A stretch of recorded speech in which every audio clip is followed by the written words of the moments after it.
How's good, everyone? My name is Jake, and this is the Crust Vulcan. At the end of the update video that I made not long ago, I referenced this guy that was sitting on the table for the entirety of it and said that I had to disassemble it. And the reason why is because it really is just a crust bucket of a blaster. There is so much dirt, there is so much wrong with it, and I just don't have the space for it. So we are going to be disassembling it here in this video. In my update video, I also mentioned there were a couple other blasters that needed repairs. There was the two rough cuts and this Magnus. I am glad to say that both rough cuts have been worked on. They were fixed. One of them has a bit of a new problem, but this Magnus was very easy. Just had to open it up, lube it up. Now works just fine.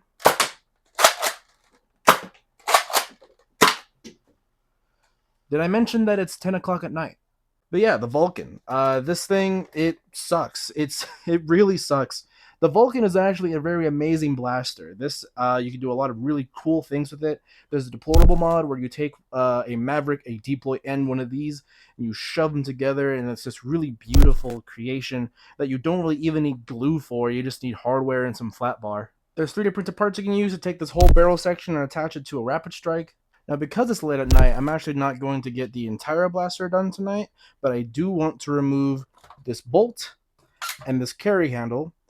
I also want to see about removing the ammo box. I think that might just be some parts that clip out. But first, I have a couple things I want to talk to you guys about.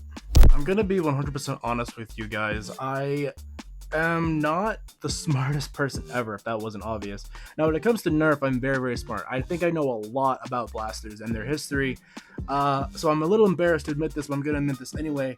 In the update video, when I tried to prime the blaster here, because this is an electric blaster, but you can function it and fire it manually with this bolt, I tried to rack it and prime it, and it wouldn't do it. And the reason why, I'll show you, is because I take this off. This green link right here in the chain has an arrow on it, points forward and everything. Yeah, I thought this was the first link in the chain, meaning I thought this was what you had to insert first. No, this is the last one. So I had the entire belt upside down and backwards. So I'm gonna put this in the proper way, and then before we take it apart, I actually want to see if it'll actually fire. It's still not the right way. Got a little ammo box right here. We'll just grab a few of these. These are Dart Zone Nitro Shot darts. They should work just fine for our purposes. Alright, so we got 4 darts in here, which for the Crust Vulcan might actually be a little generous, but we're gonna pick this up real quick and see. So from here to the camera is 10 feet, which really, if you're not hitting anything at 10 feet, then you probably just need a whole different blaster. But right here, this big chicken leg, if you haven't met him yet, this is Ramsey. So from where the camera's at to all the way over here is where I'll be firing just to test it. Let's rack the first dart. Okay. I think it cycled. It didn't cycle, but it did prime. That click, while it was kind of crunchy, is a good sign. No. Alright, I think it cycled. Oh. Come on, man. Oh! It fired! And I think I actually got a hit. Gotta double fist this thing. God. Oh, I got a fire that time. That hit my hat right there.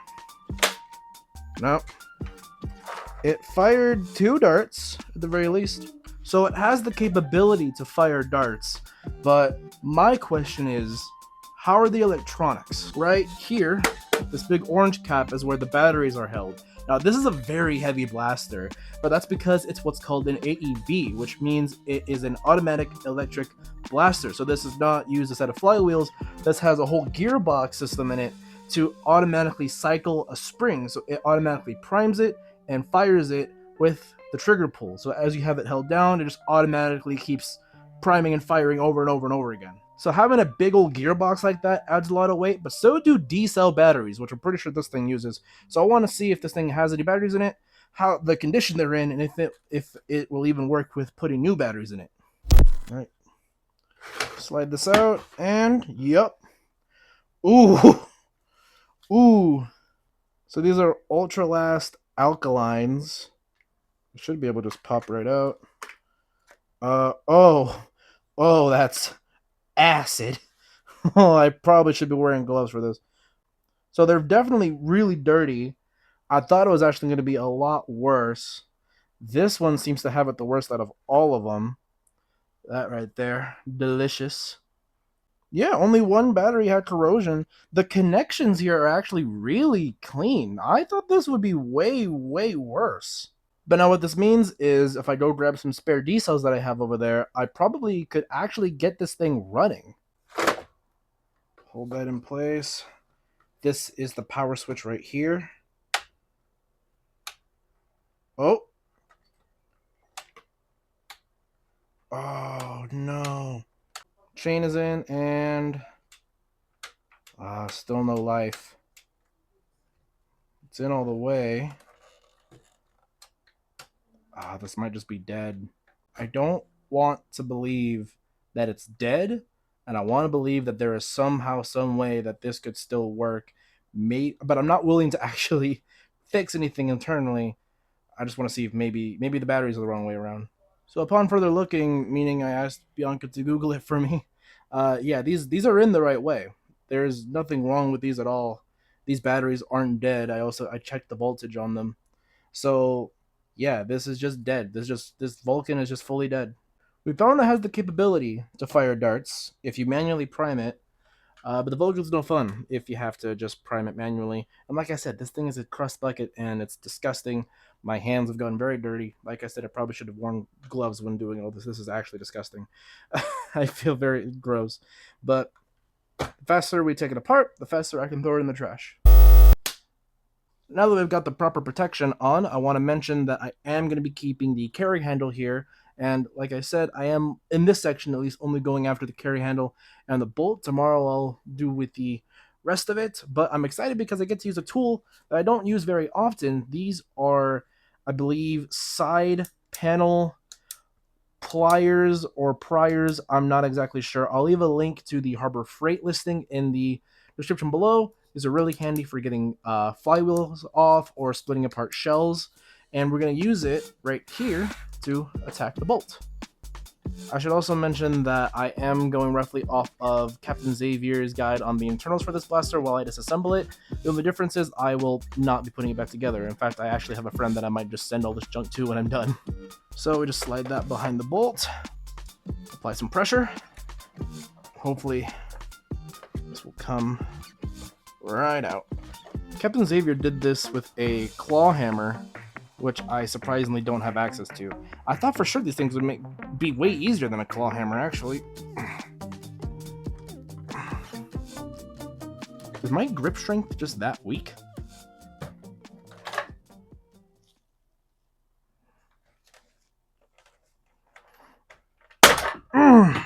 God damn. Where the fuck did that... Oh, it's over there. When I tell you that shot off with so much velocity, Jesus Christ, that was on there good. And then the other part just slides out like that. God damn it. Alright, so compared to this, the carry handle is actually going to be a fucking walk in the park now. So these orange tabs are also caps, but I think I can just pry those off with a spudger. For these, I actually might need a little flathead screwdriver, because I'm not going to be able to get any leverage, because the plastic is too flush. Yep, flathead it is. There we go. One. See, this side should actually be a lot easier.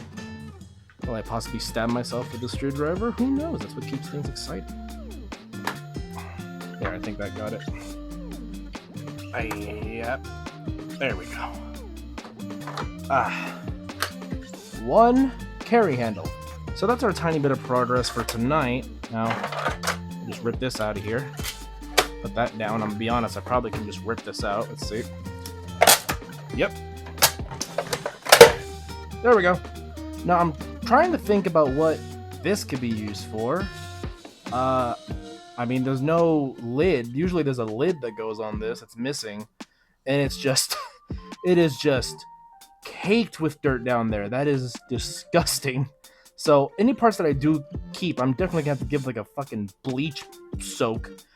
I don't know what I could do with this. This might just end up being trash. In which case, so far for trash, we have this guy, we have the bolt, and we have the battery cover, and keeping the battery pack and the carry handle. So those will be getting a clean at the end of this.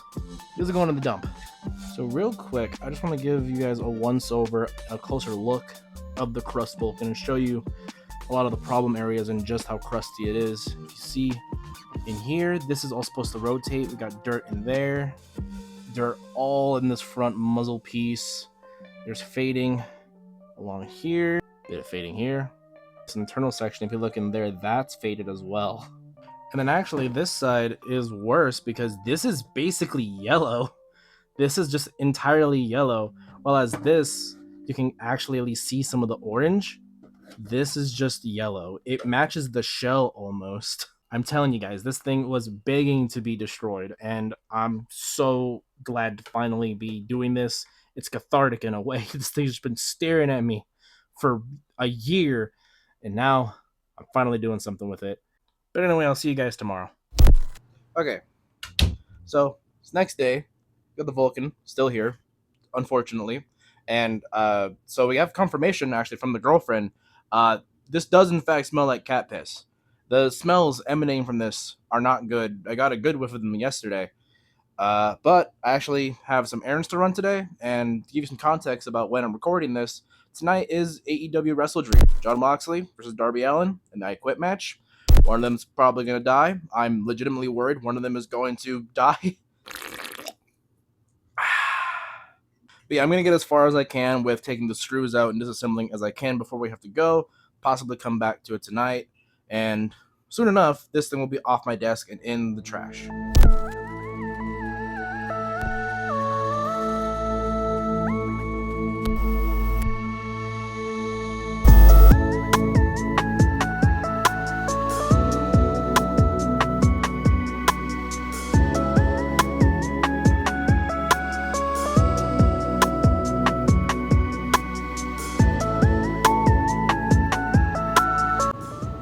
Another look at just how crusty the crust Vulcan is. That is diabolical.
So for context, all the screws that are in this jar, all were in the Vulcan. This thing has so many screws. Surprisingly, they're all in really good condition, though. None of them are rusted out.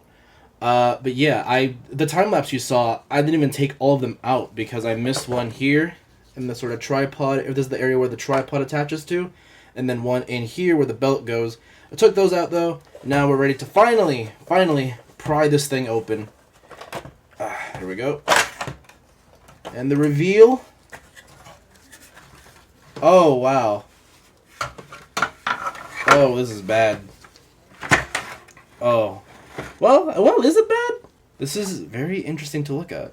So in all honesty, this is actually not nearly as bad as I thought it was going to be, but, you know, take a look. Thick layer of dust in there. The smells got worse. actually. So this thing definitely is just absolutely disgusting. While it may not look it, or no, this does look really, really bad. But again, not nearly as bad as I thought it was going to be. And while the connections on the battery box itself were pretty clean, on the inside here we can actually see there is corrosion there on the connections on the terminals on the inside. And then that in there is the motor that powers the gearbox. So like I mentioned earlier, this controls the gearbox, which moves the prime, which is this guy, back and forth automatically without having to prime. Now I could push this back automatically and prime it like this, but I already tried a couple times. It's not catching. So I think something back here in this catch might actually have slipped at some point, or because it's just so old and decrepit, it just doesn't want to do what it's supposed to do anymore. I have no idea, but I actually do want to take out the electronics just to take a closer look at those. So a couple of screws later, and we can now pull the internals out entirely, so it's all pretty much self-contained. And these wires, if we just rip these out,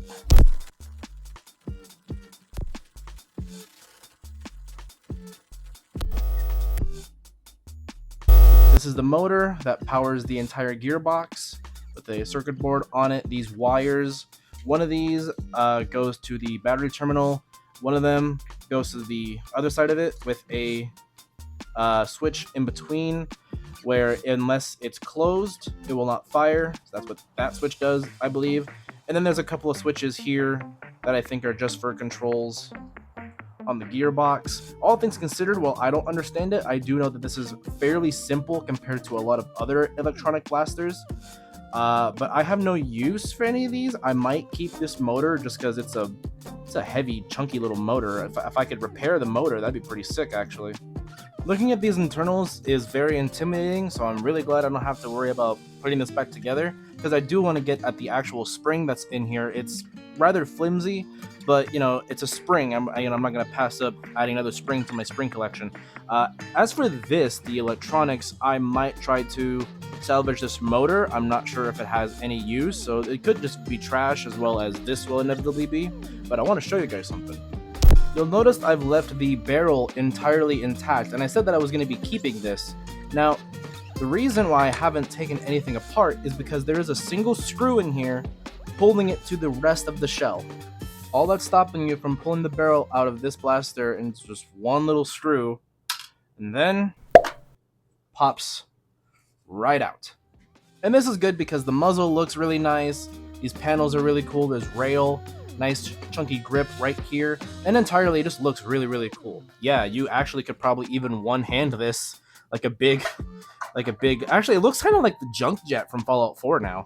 So like I said, I want to try to retrieve the spring from inside here, but we're going to be skedaddling pretty soon and I don't have time to attack this beast, so I'm going to save that for later tonight. The screwdriver that I used here now has a thin layer of dirt on the tip of it because the screws and the screw posts were so dirty. I mean, a year. I know it's a year, but like, there's so much dirt. Alright, y'all. So before we say our goodbyes, I'm going to complain for just a quick moment. The app I use, UCut, randomly decided to just erase all of my progress editing this video that you're watching right now. So what you're watching has all actually been edited a second time because for some fucking reason, UCut decided to just erase all the progress. I genuinely have no idea what could have done it. All the files are on my phone. None of them moved. I don't know. It just got corrupted. Now, luckily, I do have the file, so I was able to edit it the second time. But last night, instead of taking apart the internals like I wanted to, I spent it editing for 3 goddamn hours. So no, I didn't record me disassembling the internals, but that does save me time, and it might save you time as well, because this is a pretty long video already. But I'm going to insert clips here after the fact of me taking it apart, what that disaster probably looked like, and I'm of course going to take the spring from the internals and add that to my spring collection. All the junk, including the belt, is going to go to my friend Katz after I salvage parts of the shell that I actually do want to keep, like this front section, maybe the grip, and the sling point right here. I am also keeping the carrying handle and the battery pack so I can turn that into a flywheel testing rig. And I don't know if I can yet, but I want to try to salvage this motor just because it's really It's really interesting. It's a big, chunky motor. I probably could do something with it. And I also just really quick want to talk about build days again, because it's part of the reason why I actually was able to get this video out within the month. Participating in build days has helped me be a bit more comfortable with not being fully ready to do a video, because a lot of times I think I have to have everything be just right before I can even start recording. But if I just start doing something, then it shows me that I can get something done without being ready, and also helps me look at the task at hand from a bit of a different aspect or a different perspective. That also, of course, has given me a sense of accomplishment, because this is something that I've been waiting to do for literally a year. Now it's finally done. I'm very happy with it. If you're in need of some motivation, encouragement, or even just need some accountability, I highly suggest participating in build days while it's still around. And I'm going to be carrying this motivation into following months, and hopefully maybe even some lifestyle changes.